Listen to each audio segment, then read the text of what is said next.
video. So today we're going to do a little walk around and a show and tell video of the new Pedal Loud fleet member, this rather fetching blue Subaru Impreza WRX. So what does it look like getting in and out of the 2006 Subaru WRX? First of all, you get a pretty basic key, even though it was 2006. This is a Mark II Impreza. So the Mark II originally started in the year 2000, so things hadn't massively moved on between 2000 and 2006. You get obviously remote central lock and key, but you get just the one button. When was the last time you saw one button on a thing? What you do get, let's walk around here, is with this one button, I'll unlock it, you get, you can hear that, Subaru double locking, which I quite like. It's a little bit of character. When you lock and unlock it, it makes a little, you get that real clunky mechanical noise, which is, I don't know, it's quite satisfying. Let's jump inside. Oh, there you go. Maybe that driver's door has dropped a little bit. Hardly surprising in a car of this age. So first impressions, getting into a 2006 model year Subaru WRX, Subaru Impreza WRX. They're quite old-fashioned, in all honesty. This car, as I mentioned just then, is 6 years into being the Mark II, and it kind of shows. Everything in here is what I would describe as kind of typical Japanese. You get a pretty basic 3-spoke steering wheel. There are no steering wheel control buttons on here. You get a double DIN sized stereo unit with a CD player and a tape deck. Yes, you heard me correct, a tape deck. Even in 2006, I don't think I'd seen a cassette tapes for about 10 years prior to that. So why on earth Subaru? Anyway, 2006, they're popping in tape decks, which I think, I mean, that's quite fascinating. That is obviously going to have to go. That will be replaced.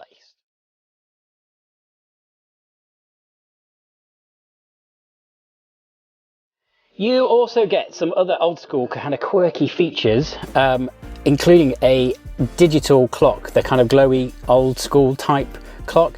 And if you're into more modern car fare, dare I say probably a Mark II Scooby-Doo. I said it, there you go.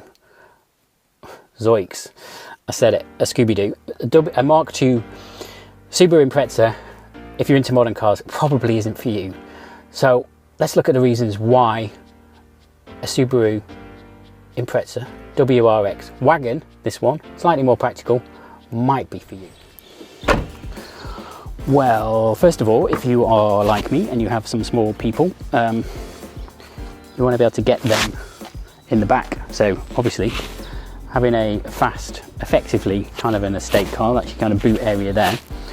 You have obviously, you could say 5 doors, 1, 2, 3, 4, 5.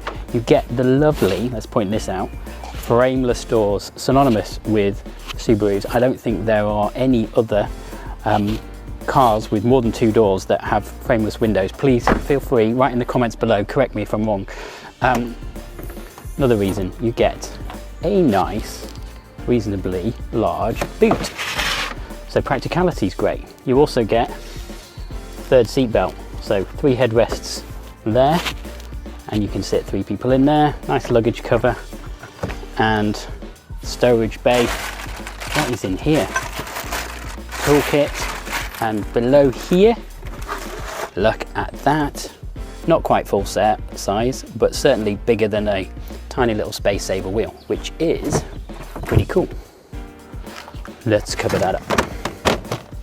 Another reason why you might buy a 2006 Subaru Impreza WRX is quite a lot of them came with a special accessory. I say accessory, whether it was a formal option or not, I don't know, but everything I've read says that it was an accessory that you could add on. For £1,700, the company Prodrive, the rather wonderful Prodrive, did a little bit of magic on the car and upped ultimately the brake horsepower. I think there was a little remap, some change to the pipework under the bonnet, and slightly bigger, meatier exhaust. Doesn't make a massive difference to the noise, we'll hear that in a sec, but it certainly goes well with the whole kind of baked bean can image of having a baked bean can on the exhaust of your Subaru Impreza.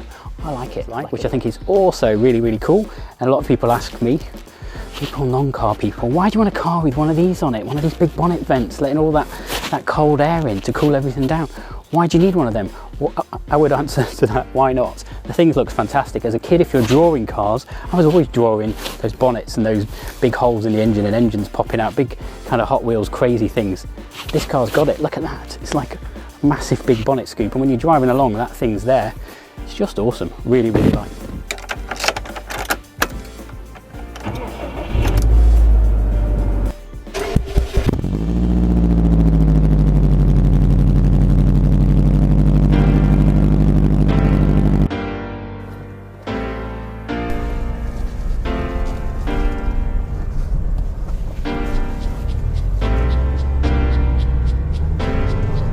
This car is 2006, so it's 2018 now. It's about 12 years old.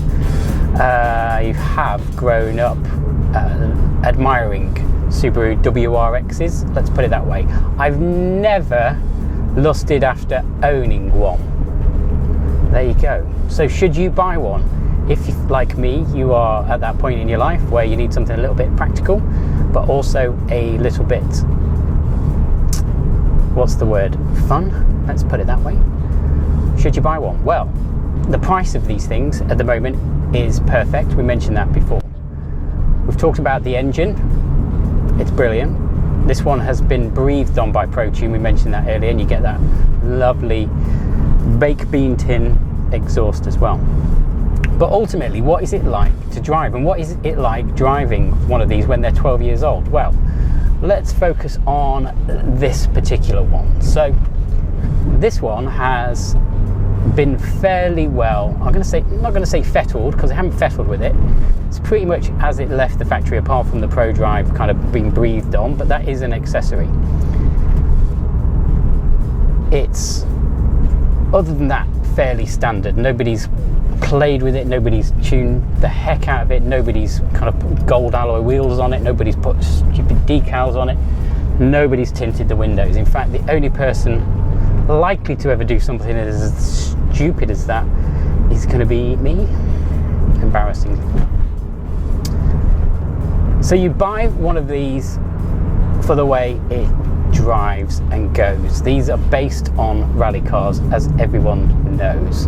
So I'm not going to wax really lyrical about all of the rally success that the Subaru has enjoyed over the years, but on roads like this that I'm about to approach, you can chuck this thing down a gear,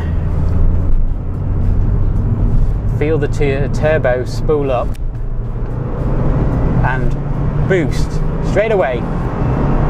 6,000 RPM. Oh, a nice third into 6th gear change brake, and sharp bend. This is on a series of roads that are a little bit like a mini Nürburgring, I'm not going to lie, and you can really start to feel down into 4th, 3,000 revs, brake for another bend down into 3rd, power through. It's two-way, it's firm but not massively uncomfortable. It does wallow around, you can feel all the car seats in the back and all my gear kind of moving around. Down into 4th, it's 3,000 revs. It handles like a rally car. If you like rallying and you like carrying your kids safely, because there's ISO fix in the back, let's be clear on this. You can click your baby seat in, and if you want to get that baby off to sleep, find a country road, get your foot down, brake, you'll soon rock that baby to sleep. Right. Oh dear, this is so much fun. Nice sweeping left, followed by a nice sweeping right, still in 3rd gear. You don't need that much revs, we're nearly at 4,000. The boost is just there though. A lot of people complain about turbo lag in a WRX. Well, I guess with this Prodrive modification, accessory, add-on, oh, cyclist, let's go around him, her even. With that Prodrive add-on, there is very, very little lag in this thing. It just powers on. It's a surge. It's a powerful surge. It just, and it just wants to go.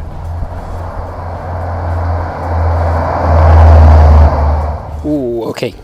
So what we're going to do, we'll do a little practicality test. So we've mentioned that this car obviously has back doors. So if you're thinking of buying one of these for as a practical car for lugging around your 2 small offspring, or however many offspring you decide to have, well, maximum of 3 really, because you can't really get any more unless you put them in the boot.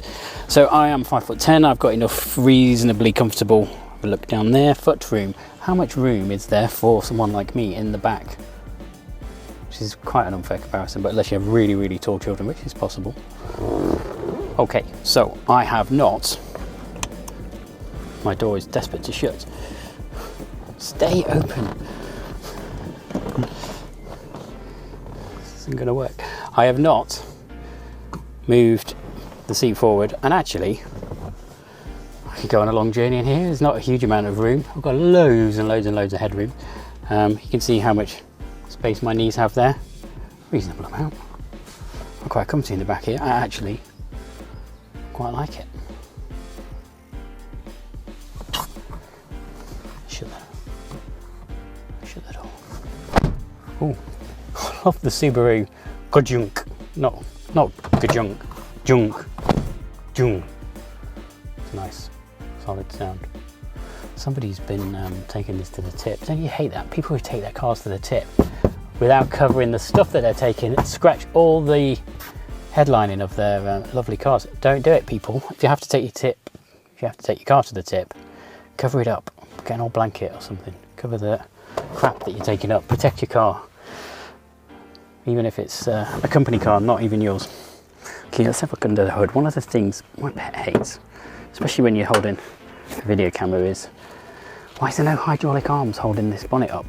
Okay, I'm gonna have to cut this out in the edit while I could use my head. It's less than comfortable.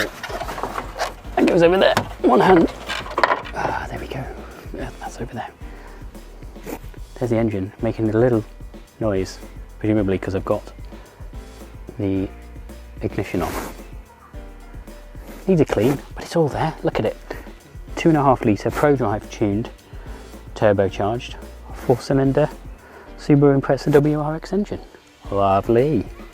So in conclusion then, the Subaru Impreza WRX Wagon, the one with the extra room, is the thinking man's, I've got to call it that, if you're kind of, dare I say, middle-aged, thinking man. They always describe these as the thinking man's Volvo.